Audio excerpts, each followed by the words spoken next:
Hi, Amrita. Am I audible? Yeah, Umesh, you are. Okay, great. Shall we just wait for a few minutes in case there are other people who are going to join? Sure. Yeah. Great. Thanks.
Hi everyone. Thanks for joining. I think we'll because since it's recorded, students can watch later.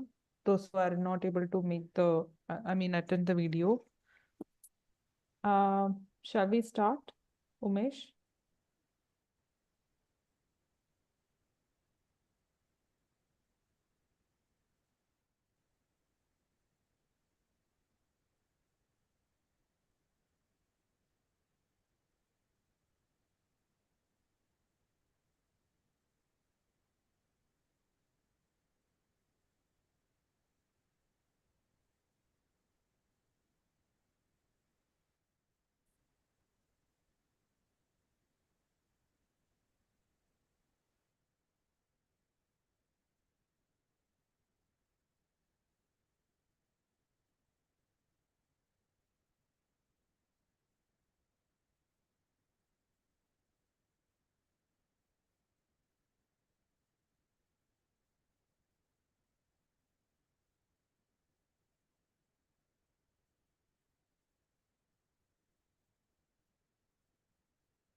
Hi Umesh. Shall we start now?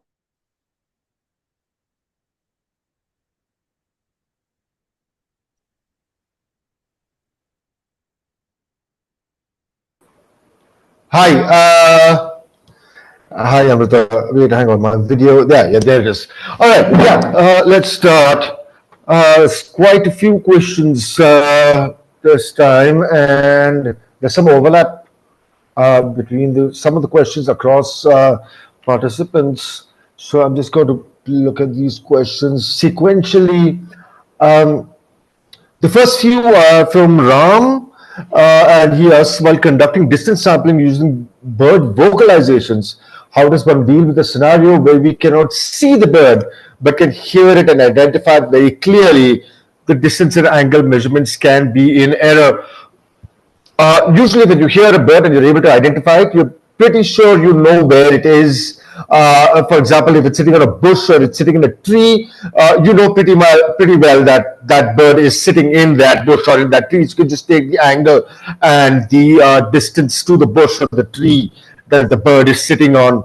So it's not really a problem, even if you can't see the bird, but you can hear it well and able to identify it. The second question is it common practice to use an app such as Merlin to identify birds, not on point clouds and line transects? When you're going out bird watching and you're not systematically trying to count birds and estimate abundances. It's people use Merlin more and more nowadays. But when you're doing a point count or a line transect, you want somebody doing that point count or line transect who can identify all the birds by sight and sound. So if you're going to try and use Merlin to identify birds on a line transect or a point count, you will lose out on observations of other birds because you're busy with the app. So typically, light transition point clouds are done by people who know the bird community really well, and they can identify all the birds in the community by sight and sound. His third question is, say we spot a bird and prepare to measure distance and angle, and the bird moves. Are the initial coordinates valid, or do you have to start over? It's the initial coordinates that are recorded. So you record the distance and angle to the bird when you saw it first. So while you're working the line transit, you see a bird, and if that bird flies away, it doesn't matter.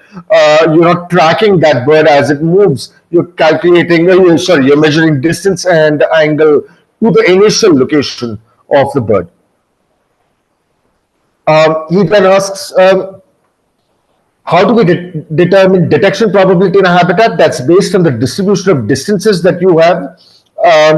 There's a fourth question. Are the terms density and abundance used interchangeably? How often they are used interchangeably, because we're talking, when we say the abundance of birds, we're talking about how many individuals are there in a place at a particular point in time. Abundance is that total number of individuals. Density is usually scaled to area. So you would ask, what is the number of birds per hectare, number of birds per acre, number of birds per square kilometer? That would be density. How densely packed are these individuals in space? So abundance is the overall number of birds that are there. Density is per unit area, typically, how many birds are there. How do we determine detection probability in a habitat? And associated questions with this: will this value not change with location? Detection probability: yes, that value will change with location. It will change with species. It will change with season. For example, some birds are much more likely to be vocal and detectable in the breeding season because they're singing. If you go out in winter to the same habitat, you might not detect as many birds as you would in the breeding season. So a lot of things cause detection probability to change, and this estimate of detection probability, it doesn't start with taking these measures before taking the measurements on birds. It actually comes from the data on distances that are collected. Yeah. So when you've got when you go out and do a line transit, for example, you collect all those distance and angle measurements, and those distance and angle measurements are then converted to perpendicular distances from the line that you're walking on, right? That's why you calculate, that's why you measure both, not just the distance, but also the angle, because you need trigonometry to get at perpendicular distance from the line. It's the distribution of those perpendicular distances that is used to estimate detection probability. So you're basically saying, if from the line, if the actual number of birds in the habitat remains the same, regardless of how far away from the line you go, and then you find that the perpendicular distance distribution actually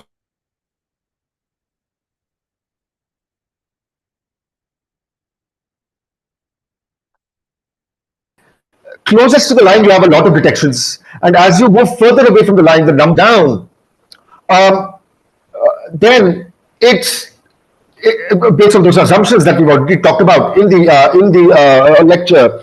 It's basically what proportion of birds in the habitat have you actually seen. So that's detection probability. If detection probability is 0.6, then you've seen 60% of the birds of the habitat and that depends on the distribution of perpendicular distances. If I could just refer you back to the assumptions of the line transit methodology, where you're assuming that all the birds on the line have been detected. And if that is the case, then 0 meters from the line, the number of birds that are there should be the same as the number of birds that are 10 meters from the line, 20 meters from the line, 30 meters from the line. In reality, that's an assumption. But you're not seeing as many birds 50 meters from the line and 60 meters from the line, because birds farther away are more difficult to detect. And so it's the proportion of all the birds in the habitat that have actually been detected based on the perpendicular distances uh, that you have measured. Detection probability is species dependent, but like I said, can depend on season, habitat, and so on and so forth. And there's no different way in which you use distance sampling to get a detection probability for vocalizations versus visual recordings. Both of those perpendicular distances to calls and perpendicular distances to sightings are typically clubbed together to estimate detection probability. But that said, more vocal species are more like, even if you have the abundance of two different species, it is exactly the same in the habitat. But one species calling or singing three times as much as the other species, its detection probability is going to be much higher than the species that is more silent. Um, this is continuing with Ram's questions. In both distance sampling and point counts, you mentioned errors in measurements. Do ecologists statistically measure such errors? So measurement errors, typically you can't do anything about, and you can't typically, if you have errors in the measurement of the angle and the distance from the bird, those errors sort of get baked into the data. We can't really tell afterwards what the level of error was in the measurement of these angles and these distances. So it's very important to measure those things very, very carefully, because typically you are not going to know once the data are entered into a spreadsheet or whatever it is, that errors have been made in those measurements. So it's very important to measure those things very carefully. There are other sources of uncertainty. So, for example, estimating group size or cluster size is one source of uncertainty. But those sources of uncertainty are actually estimated while we're estimating things like detection probability. So, we get at things like coefficients of variation, standard errors associated with all of these estimates that we get from distance sampling. Um, Ram points out that he spent over 35 years in the automotive industry, where there are well-studied statistical measures for measurement errors. I suppose that would be great if you could tell us a little more about that, but I think he's not able to join today. So maybe in a future session, we can have him tell us about how the automotive industry deals with measurement errors. That would be very interesting to hear. All right, moving on to mark recapture. For capture history investigations, do you plan exactly a year from the prior event? So there's a first event of capture, right? You go out and you put out your mist nets and you catch birds and you put rings on them and you release them back into the wild.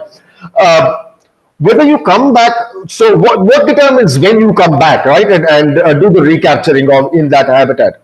Depends on what question you're interested in asking. If you're interested in something like, I want to know, what is the abundance of birds in that location, then I will have to come back perhaps the next day and the day after that. In a very short time period, I'll have to do my repeat samples, because I have to assume that the abundance is not changing over that short time period, right? Nothing is dying, nothing is immigrating, nothing is moving out, nothing has been born. So I have to do my missetting in such a short time period that that assumption, that abundance is not changing, that assumption is not violated. On the other hand, if I'm interested in estimating annual survival, like what is the survival rates of birds in this habitat, in this location, then I come back a year later, right?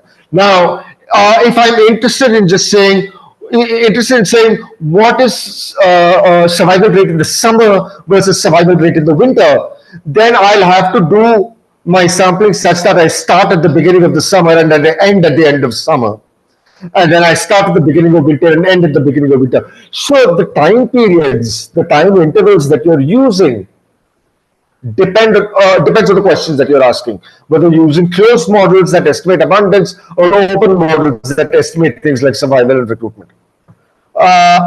Again, with market capture, how the values P, which is recapture probability, and phi determined? Is there a lookup list for P, the probability of catching a bird, and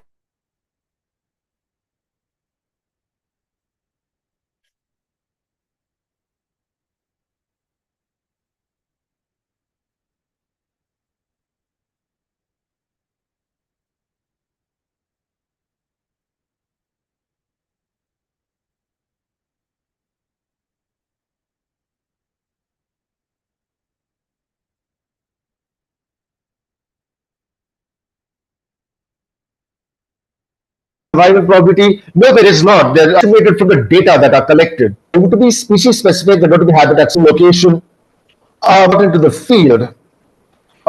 History.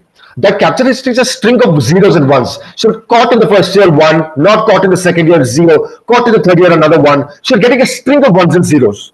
Now, that string of ones and zeros can be generated through two probabilities. One is the probability that you actually catch the bird. So the bird was in the habitat, it was there, but did you catch it or not? So that's the capture probability at each time, the time period that you go out and you put out your nets. The other probability that determines that capture history is whether the bird survives from one year to the next and stays in the same location. So if you got a 101 for 3 years, right? Then it was captured in year one with some capture probability. We know it survived till the third year because it was a 1 in the third year as well, but it was not caught in the second year because there's a 0 in the second year, right? So there's some two survival probabilities, surviving from year 1 to year 2 and then from year 2 to year 3, and then 3 capture probabilities, one for year 1, one for year 2, and one for year 3. And if you take multiple individuals and you have multiple capture histories, then that set of capture histories is generated by some combination of P and phi. And it's from that data, the zeros and ones, the string of capture histories, that we estimate phi and P. There is no, I mean, we do have estimates of phi and P from prior studies, but it's not going to remain the same. Like you point out, these values are species and habitat specific. They can change even the same location over time because survival rates are changing. Capture histories might change because the vegetation structure has changed. So this all comes from the data that are collected in the field. Moving to rank abundance distribution, if you're looking at two areas, forest versus log, for example, and there are 10 bird species in these communities, and if the rank abundance of species A in forest is 1, and in the logged area it is 4, how do we plot the rank abundance distribution showing both species?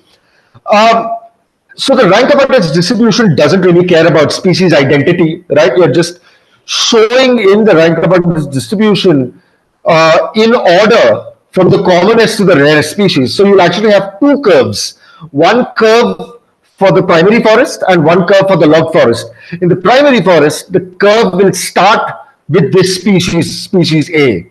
Whereas in log forest, species A will be fourth in position on that curve. So you actually can't plot one curve for both primary forest and log forest. You're plotting two curves, and the position of species A on curve 1 and curve 2 will be different. That's how we do it. All right, Mayank has a few questions here. While calculating bird density in the line transect method for uniform or random bird density, where density is C by 2 DL, which is the number of birds counted, total number of birds counted, divided by 2 times the effective the area of the rectangle, right? The effective strip width. What rectangle have you sampled on either side of the line transect? So that's count divided by area. Does C equal to missed and seen birds as both are equal at effective strip width? C includes only the birds that you have seen. Way effective strip width works is that within the effective strip width, let me just gather my words for this. Within the effective strip width, the number of birds that you have seen,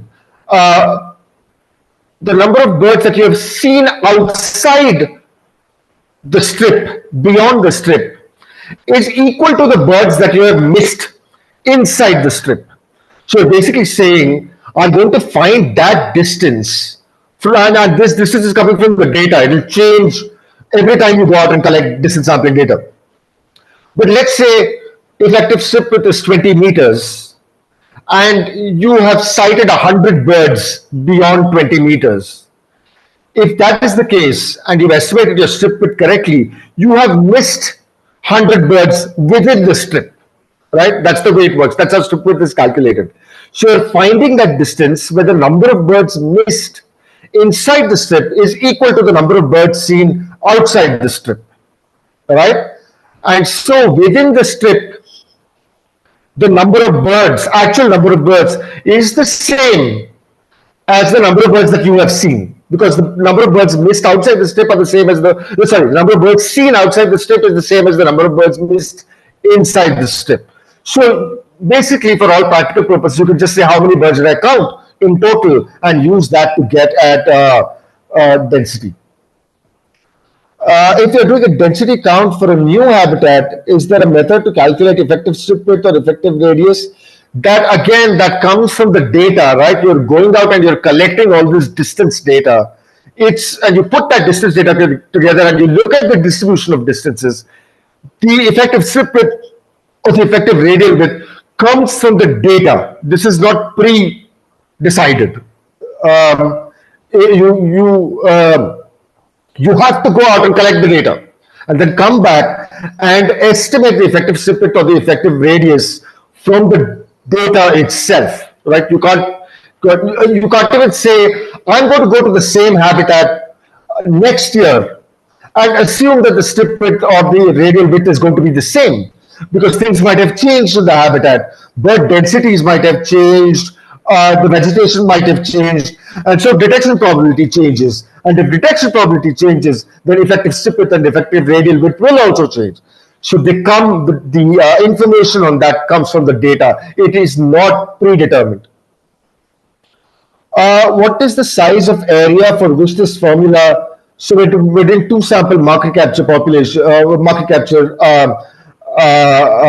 estimate abundance, and the formula for that is capital N equals small m multiplied by small m divided by r.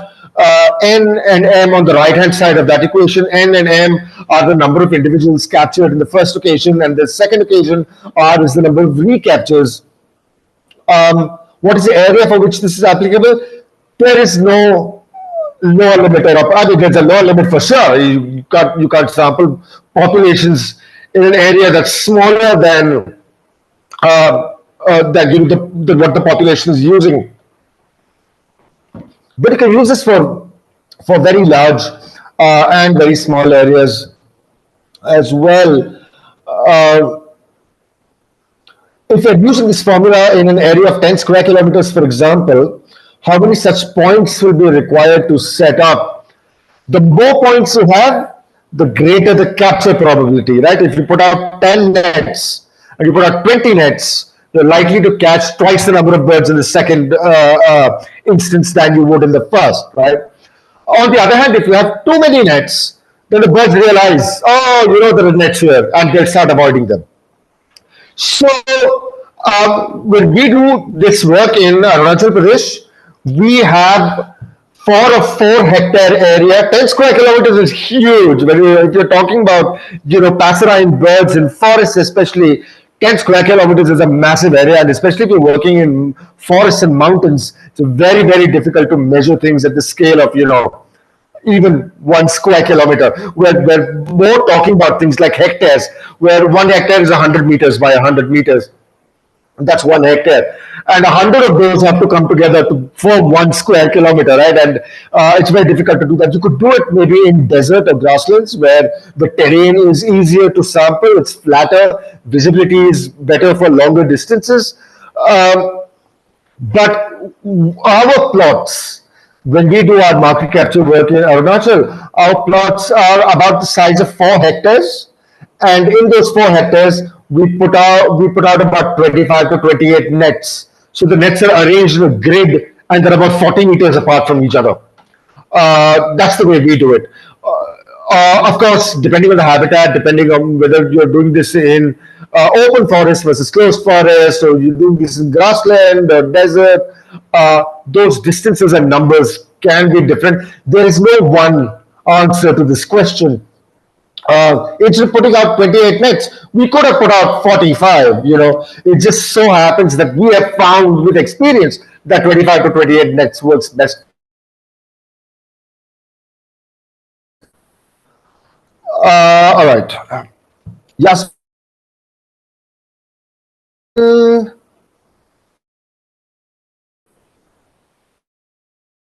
has a question about distance sampling, that the birds are distributed randomly or uniformly in the habitat. What do you do when the birds are not distributed uniformly or not distributed randomly with respect to the transect? Then you just can't use distance sampling. You have to use some different method, because distance sampling is only applicable if the distribution of birds relative to the location of the transect is random or uniform. Uh, if you've got, say, water birds, right? You've got birds that use pools or ponds in the forest or streams in the forest, then they're obviously not going to be found very far away from streams. And the distribution is non-random, right? The distribution is, you will find them only near streams. This is something very similar to what happens with people who sample and measure amphibian densities, because amphibians need water and they will be found close to water. So if you're going into the forest, you are not going to just randomly sample various locations of the forest for amphibians. You will concentrate your efforts close to streams. And there's something called, I'll just type that in over here. One of the ways in which you could, one of the methods that you could use to estimate population sizes of birds that have these non-random and non-uniform densities is something called adaptive cluster sampling. So do take a look at that if you're interested in those sorts of things. Vijayaraj has a question on again distance sampling. He said actual observed birds from the line. I said actual observed birds from the line, and use the tools of compass and rangefinder for the sampling techniques. If you saw, I assume, 2 to 3 birds at a distance of 50 meters and 12 to 14 at a range of 10 meters, is it seeing or hearing using the eyes at these respective distances, or is there any other gadgets used? Any specs for these gadgets? Yeah, 50 meters for distance sampling in a forest is already quite a large distance. At 50 meters from the line of the point, you're not going to be seeing much, you're not going to be hearing much. It's quite far off for a forest. Right?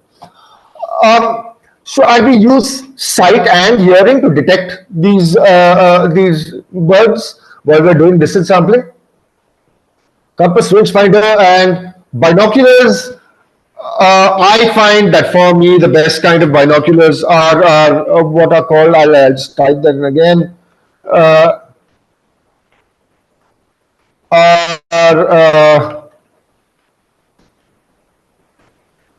8 by 40.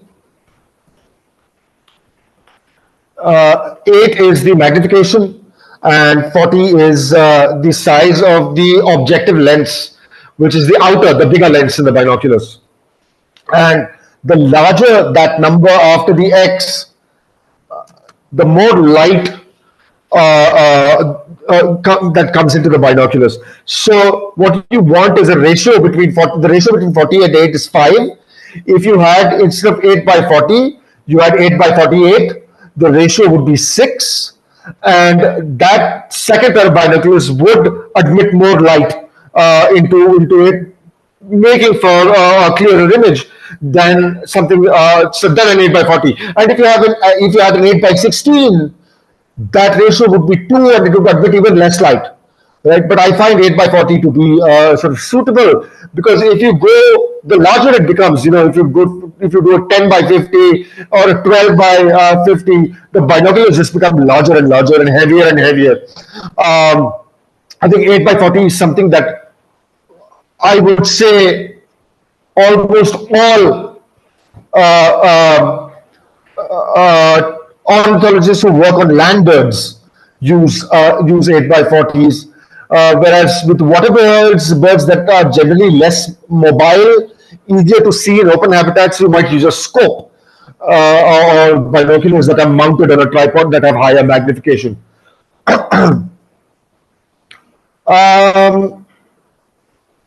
So when we say observed, we're actually talking about both sight and sound, not just sight.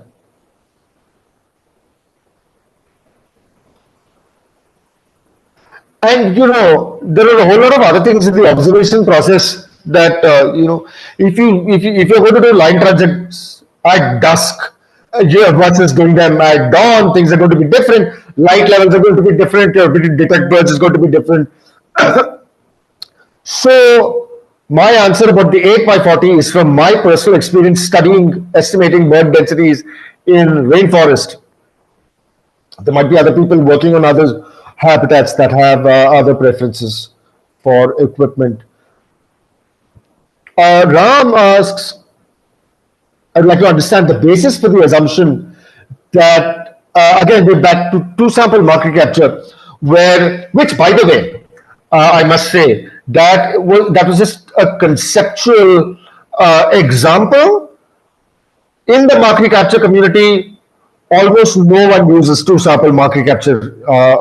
We do many more samples than two, because the more samples you have, the better your estimates of abundance are going to be. So I don't think anybody does two sample recapture, market capture. That two sample market capture concept is just extended to multiple, to more than two. But for the sake of understanding that concept, the assumption here that we're making is that the number of birds marked, the proportion of the total birds that were marked in the first instance is equal to the proportion of birds that are recaptured in the second instance. So that assumption just comes from random mixing. We're assuming that the birds that we catch and we ring and we tag and we put them back out in the population, then they will mix nicely with the unmarked birds. And when that happens, the next time you go out and catch, you're basically catching the marked birds in the same proportion to which you had marked them in the first place. So recapturing marked birds in the same proportion to the proportion of the total birds that were marked in the first instance. That's where that is coming from. That might not necessarily be true. There are more complex models than this.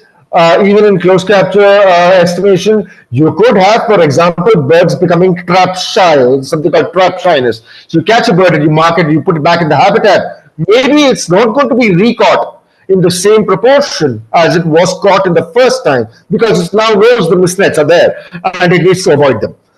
In that case, we do have more advanced market capture models that account for these kinds of things. They're called behavioral models.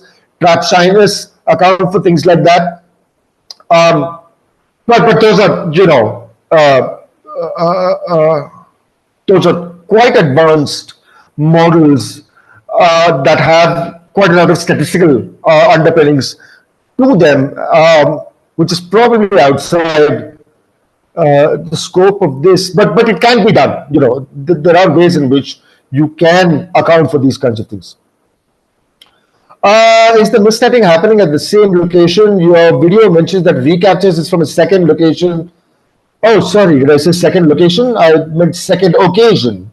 The recaptures are happening in the same location at a second occasion. So the place where the market capture is happening is not changing. The place where the misnets are being put out is not changing. Those are all the questions that I have here in the document. If you have any other questions, please type them in the chat box. And even if you have any follow-up questions to what we discussed now, please type them into the chat box. I have in the Excel sheet a question from Sneha. Is that there's only one, right, Amrita? Yeah, and she's not asked any questions there. She just commented some. I think no questions in the Excel sheet. Oh, I see. Okay. Fine. Yeah, there's only one tab. Yeah. Yeah. I think her question is how to enter this job role. I'm not sure which job role. No, Like, I think how to become. option called choose your profession. I think she is confused for that. That's what the question. I hope so. Oh, I Not see. Okay. not yeah, Okay. not related to our course. Yeah. Not related to becoming an Yes. ornithologist. Yes. Okay. Okay. Fine. All right. So then that's covered. Whatever's online is in those documents is covered then.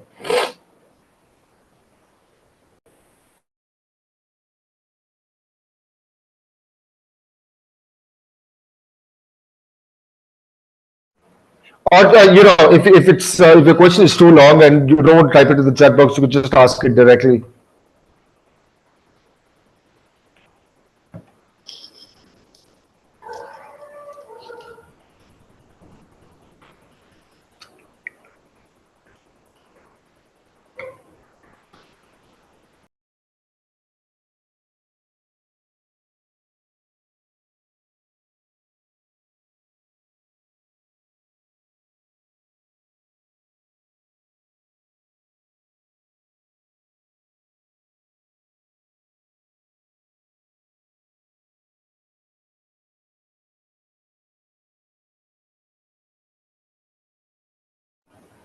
Actually, given that we're talking about market capture, in case anybody's typing in the chat box, just behind me, what you're seeing is a picture of a lesser rufous-headed parrotbill, and it's got colorings on its legs. And you can see that it's got an orange and a white ring on its leg there. Oh, my head is in the way. But yeah, you can see it's got an orange and a white thing over there. And that's something that we often do in our study site, because we're not only interested in getting at abundances or survival rates, we're also interested in looking at some of the behavior of these birds.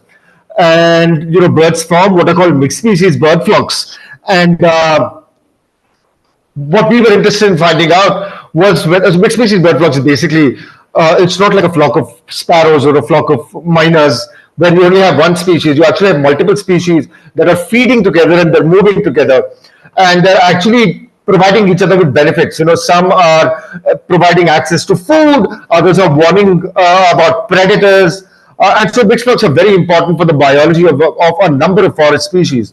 And what we were interested in asking was, of course, we know that this species A is always with species B and species C, but is the same individual of species A always with the same individual of species B?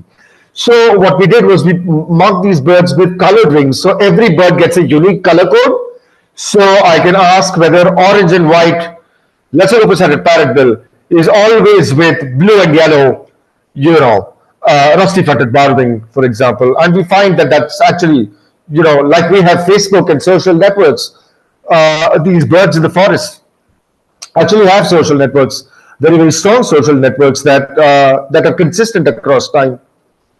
Or just an aside, apart from, you get a whole lot of information from capturing and releasing birds that you would not get from something like distance sampling.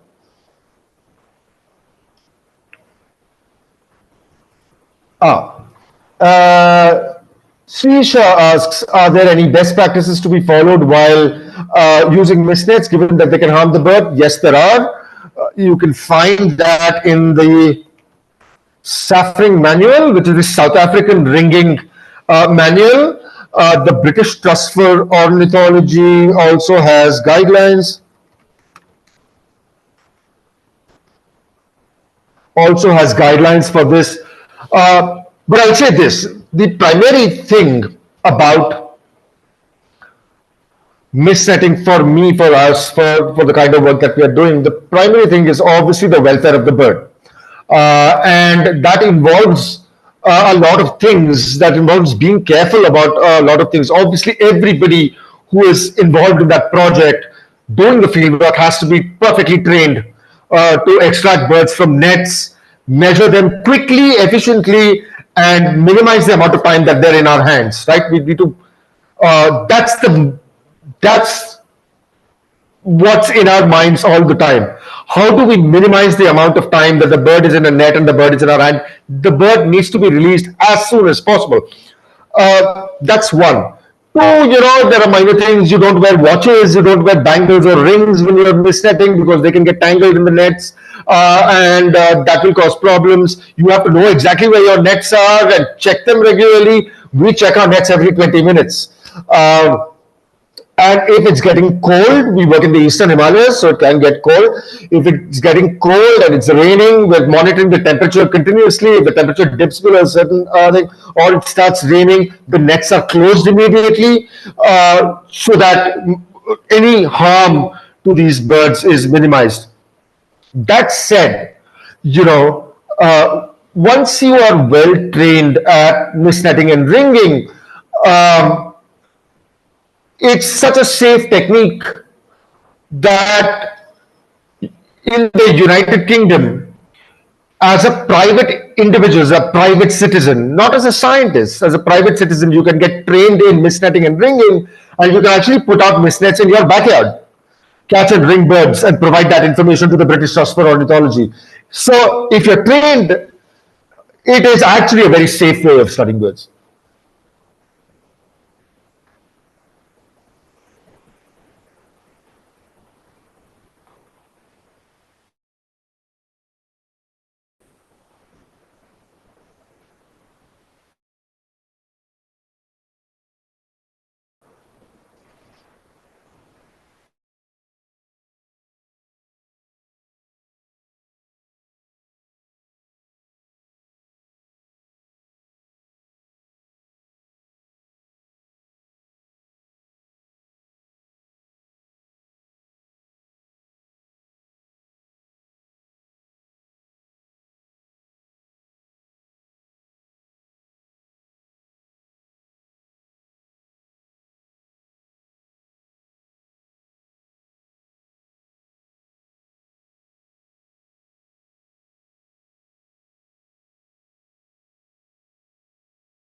Shall we just wait for 5 minutes in case somebody puts in another question? Sure, sure. We'll wait 5 more minutes. If there aren't any questions, then we'll wind. Yeah.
Camera traps and birds. Yeah, let me find the link to that paper. So camera traps are typically put out, for people who don't know what camera traps are. Camera traps are cameras that are basically tied out, placed in the forest. So you can tie them to a tree trunk, and they use either infrared or laser. Where if an animal, a mammal especially, that camera traps are mostly used in mammal studies. The mammal walks in front of the camera, then the infrared beam is cut or the laser beam is cut, and then the camera takes an image of the animal that has passed the camera with the date and the time and so on, and you know what the location is because the camera was in that particular place. But very often, like Jayesh is pointing out, you're getting some occasional bycatch while camera trapping, right? You'll find ground-dwelling birds like jungle fowl or some thrushes, which will trigger the camera, and you'll get um, you're getting tickneys, right? So yeah, here is a paper from 2008 that is on this subject. Please do take a look at that, and if you are unable to access it, excuse me, and there's a more recent paper from 5 years back. If you're unable to access these papers because they're behind a paywall, please do email me, and I will try to see if our institution has access to these papers and I can send those to you. But there is recent work showing that camera traps actually do have some utility in bird studies. And if you're getting, for example, thickney, so if you're getting thickney, I suppose you're sampling in a relatively open habitat, right? Is this Indian thickney that you're getting? What you can get at is something called occupancy, um, which is if you put out your camera traps in a systematic grid-based pattern, then you can look at the locations in the cameras where the thickney was captured and the cameras where the thickneys were not captured. And then if you measure habitat variables like vegetation cover, grassland cover, things like that, you can actually say what are the areas where these thickneys, first of all, what proportion of this area is are thickneys occupying, and why they're occupying only, say, I don't know what the numbers are, but if they're occupying only 40% of the area, then why aren't they occupying 100% of the area? What is it about those 40% of camera traps? That's where the thickney is. That's where the thickney uses. What are the characteristics of the habitat around those camera traps? And then you could come to a conclusion and say, again, I'm just making this up. I don't know anything about thickneys, but you could come to a conclusion that sounds something like thickneys prefer to use areas with short grasses, low rock cover, and they are most active between, I don't know, 5 p.m. and 8 p.m. Those are the kinds of things that you can get. But do look at those papers. They will have more details on that. I know that somebody, I should find, let me find that link as well. People have been using it for pheasants.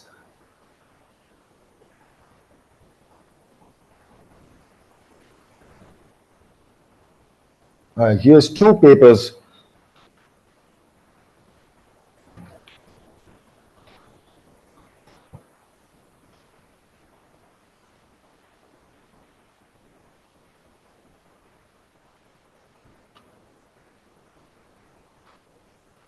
So these folks, what they've done in the second paper is actually looked at two species of pheasants in China and said, how do these two different pheasant species use space, and use time? So do they, because they could compete with each other, do they use different areas within the same habitat, or do they feed at different times so that they don't come into competition?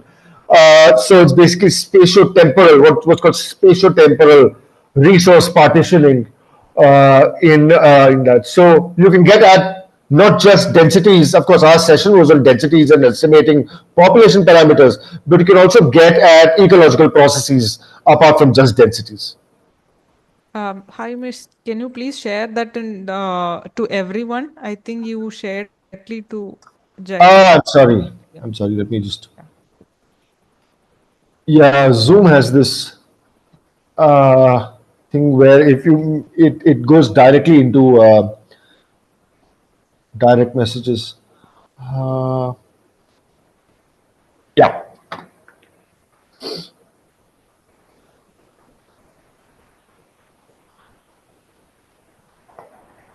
So if there aren't any questions, then we'll wind up because the time is about to, yeah. Sure. Great. Hey, fun conversation. Very. Thank you all for joining. And yeah, it was nice to talk to you folks about different bird sampling techniques. And yeah, see you next time. Thank you. Thank you. Thank you so much. Thanks, Amrita. Yeah. Bye. Thank you, everyone.